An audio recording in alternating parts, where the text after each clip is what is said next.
I've never understood that expression, death's embrace. And yet, here we are.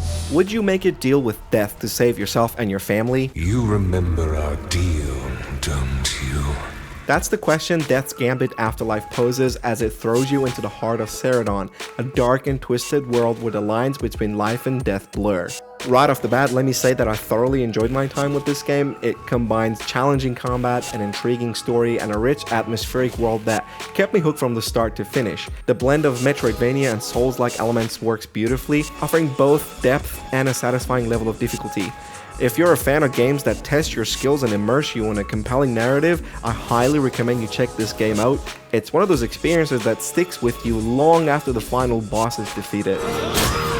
This pain, I can't endure it anymore. So one of the standout features of Death's Gambit Afterlife is its intricate combat system. The game offers an array of weapon types from greatswords and bows to scythes and halberds, each with its own set of abilities and combos that cater to different playstyles. You're not locked into a specific weapon type based on your class, which is great because it allows for a significant amount of flexibility and experimentation. Now, this is especially useful when you come across weapons that might require a higher stat threshold than your current build. If you're willing to invest the points into the necessary attributes, you can completely change your approach to combat. And the combat itself is both responsive and satisfying. Each weapon type brings something unique to the table, so whether it's the raw power of a great sword or the rapid strikes of a scythe. I mainly played as a soldier, where I found myself gravitating towards the great sword more than anything else. I really enjoyed the heavy, deliberate swings and the sheer damage output you're able to do with this weapon.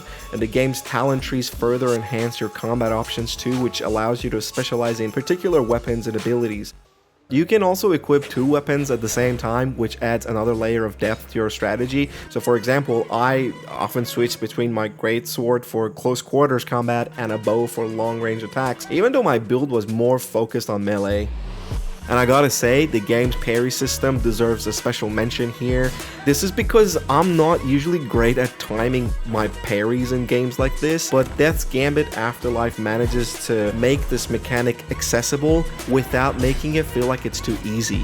Successfully pulling off a parry during a boss fight is just incredibly satisfying, and the window of opportunity that it opens up for a powerful counterattack adds a rewarding risk-reward element to the combat.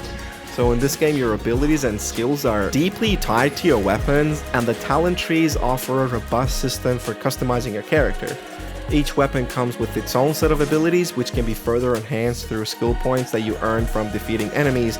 The talent trees allow you to create hybrid classes by mixing and matching different talents, making for a deeply personalized experience. But I gotta be honest here, I did feel a little bit disappointed for the fact that I don't have the choice to reset my talent trees and my skill points if I wanted to. Look, this is a game that to me felt like it's allowing me to go ahead and experiment with different weapons if I wanted to. Now with the skill points, it's a little bit more understanding because you can just start putting points into the ability that you want to have, but when it comes to the talent trees, you really don't have a choice. Like, you get a limited amount of these talent points after defeating the bosses, and there's only a limited number of bosses that you can get, so I don't know, it makes it really difficult to have that flexibility. Like, after I realized that I can't reset my talent trees, I ended up having to Google some of the abilities that I was planning to put points in because I really didn't want to have to restart the whole game just to try a new ability or a new talent tree. Anywho, I digress, so let's just move on. Now, another interesting aspect of the gameplay is what happens when you die. So instead of a simple game over or the typical you died screen,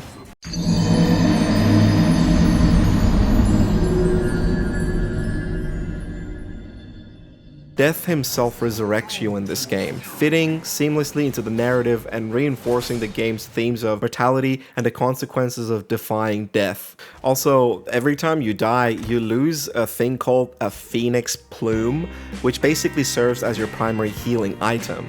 Losing plumes makes the game progressively more difficult, which will force you to think strategically about when you're gonna use them. But you can reclaim these plumes when you go back to where you died, or you can also spend skill points at an altar to basically reclaim everything back to you without having to go back to the space where you died. Now, this mechanic turns death into a really meaningful part of the experience, adding another layer of challenge and strategy.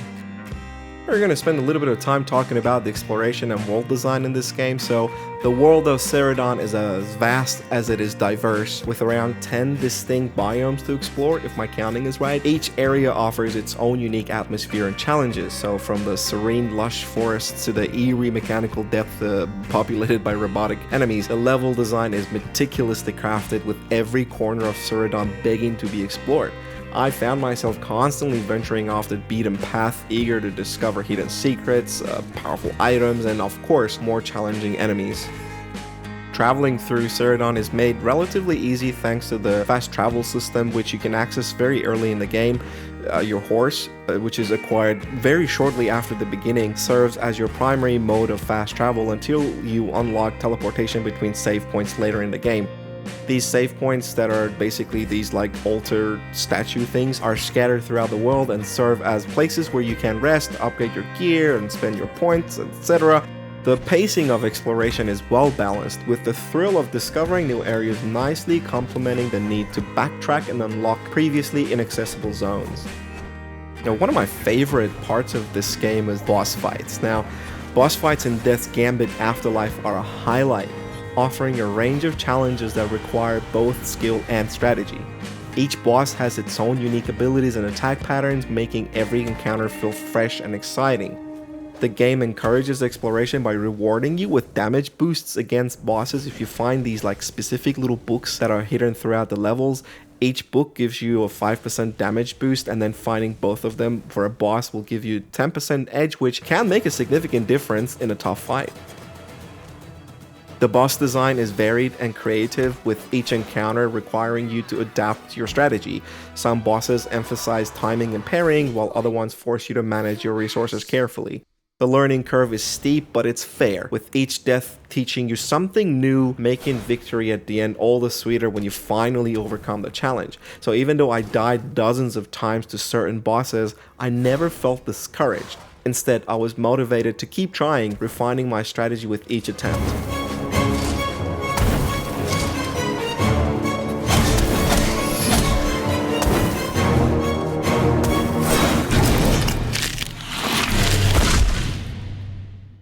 Story and narrative is another part of this game that I thoroughly enjoy, so let's talk about that a little bit. So, Death's Gambit Afterlife delivers a compelling narrative that weaves themes of mortality, sacrifice, and the consequences of eternal life into its gameplay. The story revolves around Sauron, a fallen warrior resurrected by death to undertake a grim mission to defeat the undying guardians of Siradon. These guardians used to be noble protectors, but have since been corrupted by their immortality, turning into twisted versions of their former selves. Your journey to destroy them is filled with moral dilemmas and the haunting realization that immortality comes at a great cost. But Sauron's quest is not only driven by a sense of duty or vengeance, it's also deeply personal. His resurrection offers him a chance to uncover the truth about what happened to his mother, who vanished under mysterious circumstances. As he battles through the various biomes of Siradon, Sauron gradually pieces together the story of his mother's involvement in the curse that plagues the land. Her connection to the Guardians and her ultimate fate add an emotional depth to the narrative, making Sauron's journey one not just of physical endurance, but also of emotional discovery. This personal quest intertwines with the broader narrative, making the stakes feel higher and the journey more moving as Sauron learns that the answers he seeks may come at an unimaginable cost. The narrative unfolds through a mix of cutscenes, in-game dialogues, and also scattered lore, gradually revealing the depth of Siradon's tragic history. The game does an excellent job of immersing you in its world, with each new discovery adding layers to the story. You'll find yourself questioning the true nature of your mission and whether the path you're on is truly the right one. One of the other strengths of Death's Gambit Afterlife lies in its character development. Sauron is a complex protagonist driven by both noble and selfish motives. His journey is one of self-discovery as he grapples with the moral implications of his actions and the weight of the choices he must make. The game does an excellent job of making Sauron's struggles feel real and relatable, even as you're fighting against impossible odds. It's also worth mentioning that the supporting cast is just as compelling, with each character adding depth to the story. Death in particular stands out as a multifaceted character who, despite his role as the ender of life, exhibits surprising empathy and even a sense of humor. The dynamic between Siradon and Death adds layers to the narrative, making it more than just a straightforward quest for vengeance. So it's obvious that the game doesn't shy away from exploring heavy themes such as the inevitability of death, the consequences of immortality, and the moral dilemmas that come with power. This game uses its narrative and world design to weave these themes into the player's experience, making you question the true cost of the choices you make. The symbolism in the game is subtle but powerful. The undying guardians, once protectors now corrupted by their immortality, serve as a metaphor for the dangers of power unchecked by mortality and death. The game invites you to ponder the ethical implication of Sauron's quest. Are you truly doing the right thing by killing these guardians, or are you simply perpetuating a cycle of violence and suffering? Whew, okay, well that was a little bit heavy, so let's just move on to something a little bit lighter. We're going to talk about the graphics and sound design and music. So, the pixel art in Death's Gambit Afterlife is beautifully crafted, adding a layer of nostalgia while still feeling fresh and atmospheric. Each biome is distinct, with carefully chosen color palettes that enhance the mood of the environment. So whether you're exploring the lush greenery of a forest or the eerie depth of a mechanical dungeon, the visuals do a fantastic job of drawing you into the world. The animation, while it is simple, is still fluid and contributes to the overall feeling of immersion. The sound design in Death's Gambit Afterlife is also top-notch. Every sound effect, from the clash of swords to the eerie whispers of the undead, is designed to pull you deeper into the game's world. The music, which is a mix of haunting melodies and intense battle themes, perfectly complement the game's atmosphere. Whether you're exploring a dark cave or engaging in a high-stakes boss fight, the soundtrack enhances the experience, making each moment feel more impactful.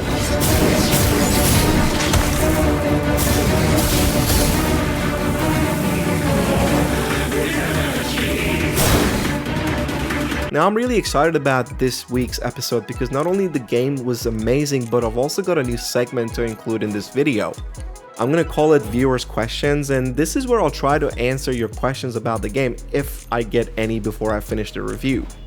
So the very first question I've received comes from Deadly Avocado 57, who asked about the controls on mouse and keyboard. They also asked about the story and gameplay, which I've already covered earlier in the review, so I'm just going to talk about the controls with mouse and keyboard. So, to answer your question, I'll be honest, this game is clearly designed with a controller in mind. While it's playable with a mouse and keyboard, the experience isn't exactly as smooth. The default key bindings can feel a little bit awkward, especially when you're trying to execute complex maneuvers during intense boss fights. Aiming with a mouse is precise, but the movement can feel a little bit clunky compared to using a controller. The fluidity that you get from a controller's thumbstick just isn't there with the WASD keys, making it a bit tougher to navigate through some of the more fast-paced section of the game. In saying that, if you don't have access to a controller, this game is still very much playable using a mouse and keyboard, but you just gotta be prepared for a bit of a learning curve. You might need to rebind some of the keys to better suit your playstyle, and it might take some time to adjust to the movement, but once you get the hang of it, you can still enjoy the game's rich combat and exploration systems.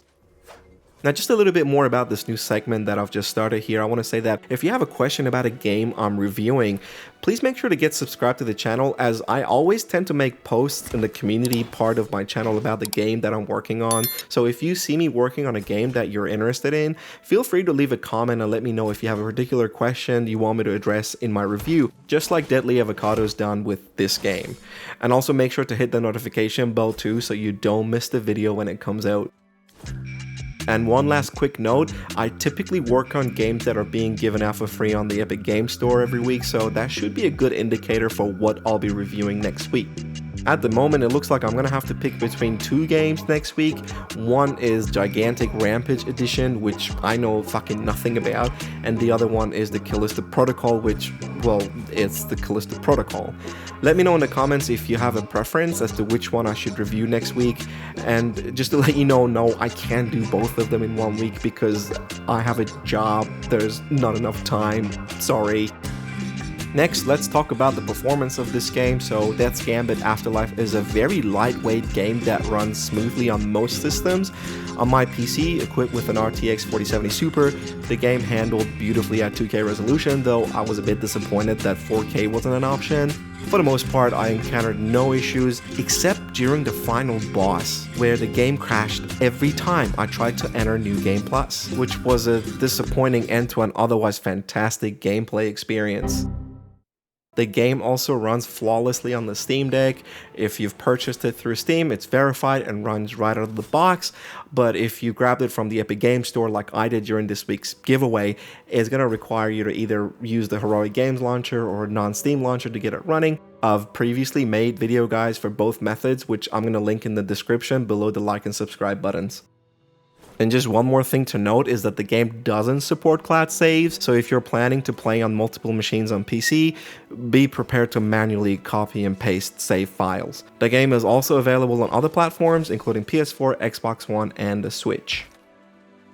Next, we're going to have a look at how the game has been reviewed. Death's Gambit has received a strong rating from OpenCritic with an average of 78 from Top Critic and 65% of critics recommending the game. On Metacritic, it's received a generally favorable score, receiving the average of 78 rating based on 7 critic reviews, while also receiving the generally favorable score at the 7.8 rating based on 65 user ratings. On Steam, it is currently sitting on the very positive rating at 81% based on just shy of 4,000 Steam reviews. One Steam user who recommends the game says, quote, "Solid Metroidvania with a good narrative, the bosses are cool, and the build variety is amazing. The only disappointment I have is that the zones are straightforward and simple. Overall, I would recommend it," end quote. Nicola Capron from Cock Connected rated the game 82 out of 100 and said, quote, "If you like Metroidvanias and Soulslike and always wanted to know what it would be like if the two genres fused, then Death's Gambit Afterlife is for you," end quote. And finally, folks over at Pure Nintendo rated the game 80 and said, quote, "Death's Gambit Afterlife is a creative 2D platformer that has incredible level and character design. The start menu and actual combat instructions could be more detailed, but all in all, it's a very good game," end quote. Alright, as we wrap things up, I just want to mention that Death's Gambit Afterlife is a game that does many things right. Its combat is challenging yet rewarding, offering a depth that will keep players engaged as they experiment with different weapons, abilities, and strategies. The world of Siradon is rich and varied, with each area offering new challenges and secrets to uncover. The story, while it's not groundbreaking, is still compelling enough to keep you invested, especially with its themes of mortality, sacrifice, and the consequences of immortality. So if you're looking for a game that will test your skills and keep you coming back for more, Death's Gambit Afterlife is going to be well worth your time. And as always, if you want a more in-depth analysis, don't forget to check out my Patreon where I dive even deeper into the mechanics and story. The Patreon is free and always will be, with no paywalls whatsoever, and you're going to find a link to it pinned at the top of the comment section. Also, I want to give a quick shout out to Charlie, who's my very first subscriber on Patreon. You're a legend, Charlie, and I appreciate your support. Thanks for watching, everyone, and I'll see you in the next one.